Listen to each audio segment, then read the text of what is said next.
Assalamualaikum warahmatullahi wabarakatuh. Kami dari kelompok A4 akan mempresentasikan cara pembuatan produk terapi advance. Berikut anggota kelompok kami, ada Rika Sabrina, Rahmadania, Sabrina Kiasatina, Puji Linda, Tisma Aditya, Rafzani Zola, Rahma Amalia Mawarda, Rashid Al-Muftidaris, Nurin Fauzia, Nur Afan, Naufal Sobali.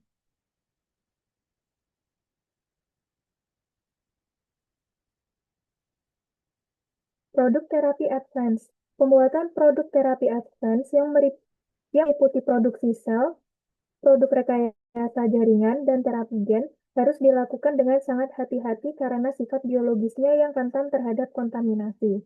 Proses ini menggunakan bahan dan kondisi yang mendukung pertumbuhan sel, sehingga berpotensi menumbuhkan mikroba asing seperti bakteri dan jamur. Oleh karena itu, desain proses, peralatan, fasilitas, serta pelatihan operator harus dirancang secara teliti untuk meminimalkan risiko kontaminasi dan menjaga konsistensi produk. Selanjutnya, bab 1 tentang sistem mutu industri farmasi. Produk terapi advance itu tidak boleh dijual ataupun didistribusikan sebelum penanggung jawab pemastian mutu meluluskan setiap batch produksi. Pelulusan dilakukan sesuai dengan persyaratan dalam persetujuan uji klinik, izin edar, serta ketentuan sesuai dengan peraturan perundang-undangan yang terkait dengan aspek produksi, pengawasan, dan juga pelulusan. Berlaku untuk seluruh siklus produk meliputi pembuatan uji klinik, transfer teknologi, produksi skala komersial, hingga penghentian produk. Karakteristik produk terapi advance yang meliputi proses biologis memiliki variabilitas alami. Sifat dan juga jumlah produk sampingan dapat bervariasi antar batch. Oleh karena itu, diperlukan strategi pengendalian mutu yang ketat di setiap tahap pengembangan dan juga pembuatan.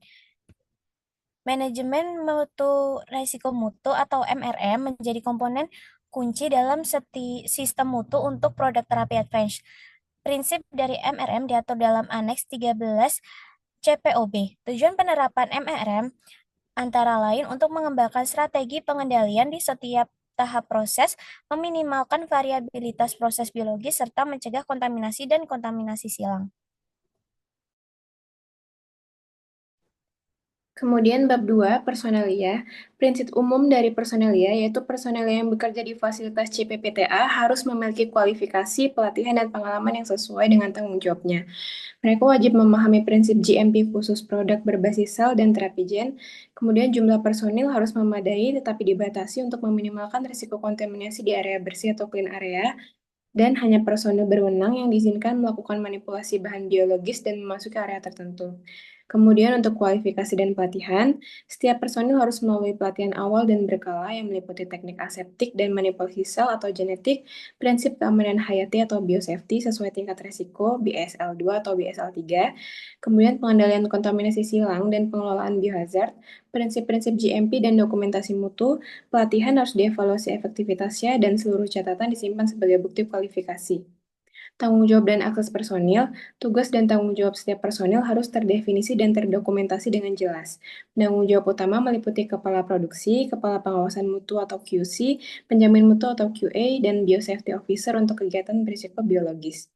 Akses ke area produksi dibatasi hanya untuk personil yang telah mendapat otorisasi dan pelatihan sesuai tanggung jawabnya. Personil juga tidak boleh berpindah area bersih ke area lain tanpa menjalani prosedur dekontaminasi dan pergantian pakaian sesuai kelas kebersihan. Untuk kesehatan dan kebersihan personil, personil yang terlibat harus dalam kondisi kesehatan baik dan bebas dari penyakit infeksius yang dapat mencemari produk, misalnya infeksi saluran nafas, luka terbuka, atau penyakit menular darah. Kemudian harus dilakukan pemeriksaan kesehatan awal dan berkala, termasuk screening hepatitis, HIV, dan tuberkulosis bila relevan. Wajib mengenakan pakaian pelindung steril dan APD lengkap. Personel juga wajib mematuhi prosedur kebersihan personal atau personal hygiene sebelum memasuki area bersih. Yang terakhir ada dokumentasi dan catatan personil. Setiap kegiatan, pelatihan, dan penugasan harus dicatat dan disetujui secara tertulis.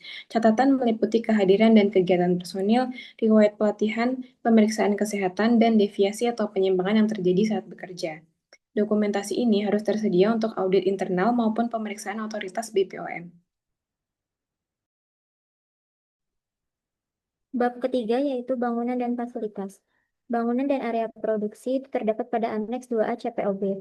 Yang pertama ada pencegahan kontaminasi silang, didesain dan dioperasikan untuk mencegah kontaminasi berdasarkan manajemen risiko mutu atau MRM. Produk beresiko tinggi, misalnya virus, membutuhkan fasilitas khusus. Lalu untuk produksi bersamaan, dilarang memproduksi dua produk atau batch di area yang sama, pemisahan via waktu atau tempat, isolator tertutup boleh bergantian dengan mitigasi.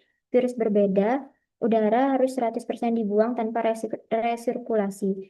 Lalu BSC ganda atau sistem tertutup hanya jika integritasnya terbukti.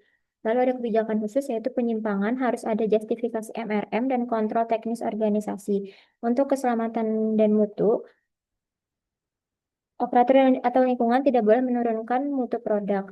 Lalu untuk produk virus menular harus dipisahkan sesuai strategi kontrol dan MRM. Inkubasi atau penyimpanan bersamaan tidak diperbolehkan.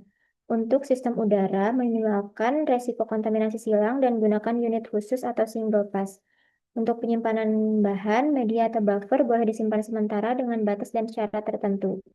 Lalu tekanan dan zona bersih, positif untuk produk steril, lalu negatif untuk area patogen, dan harus ada monitor tekanan dan alarm. Filter udara itu untuk hidrofobik, diuji integritas dan tekanan rutin. Lalu ada drainase dan limbah, harus mampu netralisasi atau dekontaminasi biohazard. Lalu untuk pemantauan lingkungan, itu mencakup partikel, mikroba, tekanan, suhu, harus analisis tren hasil pemantauan. Produksi tidak tertutup wajib mengikuti standar kelas A, kelas lebih rendah hanya dengan izin BPOM atau kasus darurat. Untuk sistem tertutup, boleh area lebih rendah jika sistem tertutup utuh. Kit steril sekali pakai atau sistem otomatis diterima dengan kontrol baik. Selanjutnya, bab 4 peralatan. Peralatan produksi harus dirancang agar tidak menimbulkan bahaya terhadap produk. Bagian peralatan yang kontak langsung dengan produk wajib bersifat reaktif, adiktif, absorptif. Tujuannya untuk menjaga mutu, keamanan, dan stabilitas produk. Yang pertama, sistem sekali pakai. Harus dikaji, diverifikasi sebelum digunakan. Aspek yang perlu diperhatikan adalah extractable dan leakable. Partikel tidak larut, semua risiko dikendalikan melalui validasi dan pemilihan material yang tepat. Selanjutnya itu pemindahan dan desain peralatan. Pemindahan peralatan dibatasi untuk mencegah kontaminasi silang, tidak dibolehkan dipindahkan dari atau antar area beresiko tinggi. Jika pemindahan tidak dapat dihindari, lakukan kajian teknis dan penilaian risiko MRMM. Terapkan strategis mitigasi dan pemantauan. Pertimbangkan status kualifikasi peralatan. Desain peralatan harus menjamin keamanan penanganan organisme dan sel hidup, serta menjaga kontaminasi melalui sistem tertutup, mudah dibersihkan, dan sesuai tingkat risiko area. Selanjutnya yaitu pengukuran primer, sistem elektronik, dan peralatan analitik. Pengukuran primer berfungsi mencegah pelepasan ke lingkungan kerja. Sistem harus dirancang dan diuji berkala untuk menjamin efektivitas meliputi ujian integritas pada sistem tekanan dan filtrasi udara, sistem elektronik, dan peralatan analitik wajib divalidasi sesuai dengan kualifikasi dan validasi sistem komputerisasi. Pengujian analitik. Semua peralatan analitik harus memenuhi kualifikasi sebelum digunakan agar hasil uji akurat dan reliable dan valid. Untuk selanjutnya, bab 5 yaitu produksi. Untuk prinsip umum produksi yaitu produk terapi advance harus aman dari risiko penularan agen penyakit dan kontaminasi. Produksi dilakukan aseptik dengan pengendalian mikroba dan penjaminan ketertelusuran donor. Sistem tertutup, kriopreservasi, dan bahan kemasan harus divalidasi untuk menjaga mutu. Kemudian untuk pencegahan kontaminasi silang, yaitu berdasarkan manajemen risiko mutu atau MRM, strategi yaitu pemisahan area, sistem tertutup, validasi pembersihan, kontrol aerosol, pakaian pelindung, dan monitoring lingkungan. Siapkan rencana darurat untuk tumpahan atau pelepasan organisme hidup. Untuk validasi proses, validasi mempertimbangkan keterbatasan bahan biologis namun wajib menjamin mutu dan konsistensi produk. Semua proses aseptik, sterilisasi, dan inaktivasi atau penghilangan virus harus divalidasi. Uji simulasi proses aseptik dilakukan awal dan setiap 6 bulan sekali atau sebelum produksi berikutnya jika interval lebih dari 6 bulan. Penggunaan bahan pengganti diperbolehkan bila bahan asli terbatas dengan pembuktian kesetaraan biologis. Kemudian pengawasan terhadap bahan dan pemasok, rantai pemasok bahan aktif dan bahan baku harus tertelusur dan diaudit berkala. Diterapkan prinsip quality by design dan product risk profile untuk menentukan tingkat pengawasan bahan berdasarkan atribut mutu kritis dan parameter proses kritis. Pemasok bahan kritis harus memiliki perjanjian mutu formal termasuk pengujian, distribusi, keluhan, dan penarikan kembali produk. Sel, jaringan, dan darah sebagai bahan awal. Donasi, pengadaan, dan pengujian bahan manusia mengikuti ketentuan peraturan perundang-undangan. Ketertelusuran dari donor hingga penerima harus dijaga, termasuk data hasil uji, kondisi transportasi, dan pengawasan mutu. Perjanjian teknis antara produsen dan lembaga penyedia harus jelas mengenai tanggung jawab mutu dan logistik.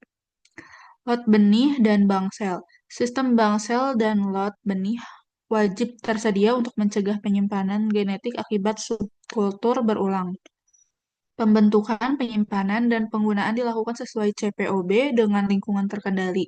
Semua bangsel harus dikarakterisasi, diuji kontaminan, dan dibuktikan stabilitas serta konsistensinya.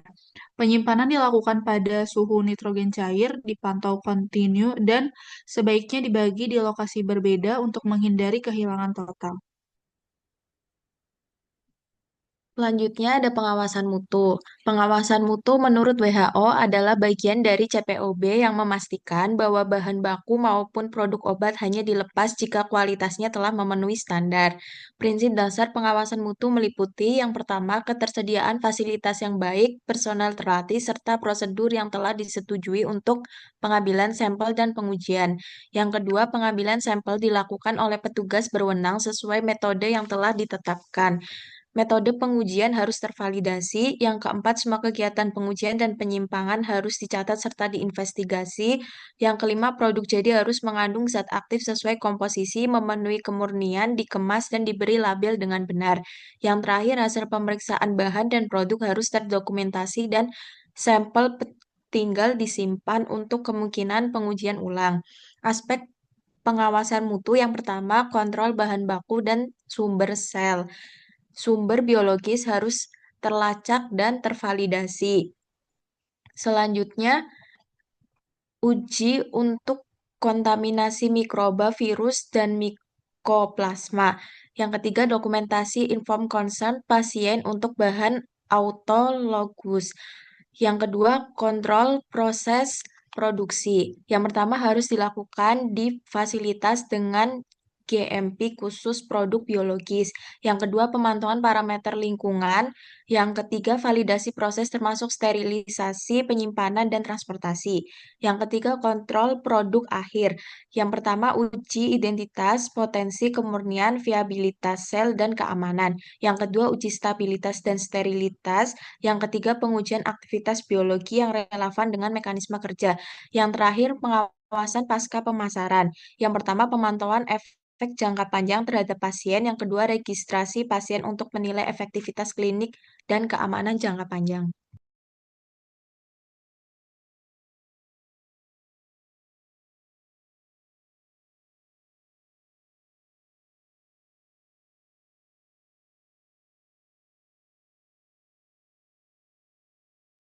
Selanjutnya, bab 9, keluhan dan penarikan produk. Penarikan produk dan tindakan pengurangan risiko potensial lain. Prosedur lockback dilakukan jika setelah pengadaan muncul informasi kesehatan donor yang dapat memengaruhi mutu produk. Prosedur ini meliputi analisis risiko serta penentuan kebutuhan tindakan perbaikan atau pencegahan. Kemudian, tindakan pengurangan risiko selain penarikan, tidak semua cacat mutu harus diikuti penarikan produk.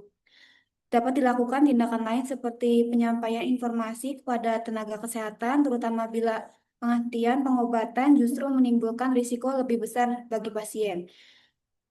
Produsen wajib memberi informasi kepada dokter yang merawat, melapor kepada BPOM, dan mengirim pemberitahuan cacat mutu serta sinyal farmakovigilan sesuai ketentuan peraturan.